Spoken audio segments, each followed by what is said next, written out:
European Union officials are busy trying to find new energy supplies as part of a broader push to move away from dependence on Russian fossil fuels. The bloc has already struck a deal with the United States, but now Brussels is also looking towards Africa. SABC News correspondent Rosie Birchard is in Brussels. The European Union as a whole has long been dependent on Russia for its energy supplies, and that was always seen as a bit of a problem. But with the invasion of Ukraine, that reliance started to seem dangerous. Now, Russian energy giant Gazprom recently cut off gas supplies to 2 EU countries in a political row over payments in rubles as Moscow and Brussels keep trading these sanctions and counter-sanctions.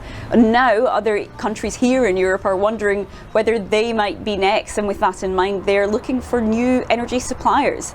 The EU is hoping to increase supplies from Norway and from Qatar, but officials here are also hoping to step up cooperation with some African countries. Italy has, for example, recently been negotiating new deals with states including Angola, Algeria and Egypt, and later this month the European Commission will publish its detailed plans for reducing dependence on Russia, and there are reports that officials will point to countries including Nigeria and Senegal as having untapped potential for liquefied natural gas. Now, buying LNG from these African nations could be an alternative to purchasing Russian natural gas for EU countries. And a couple of weeks ago, the US also agreed to provide the EU with an extra 15 billion cubic meters of LNG this year.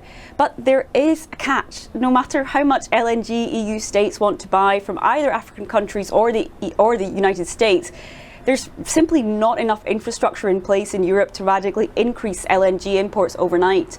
More terminals need to be built to physically receive LNG deliveries.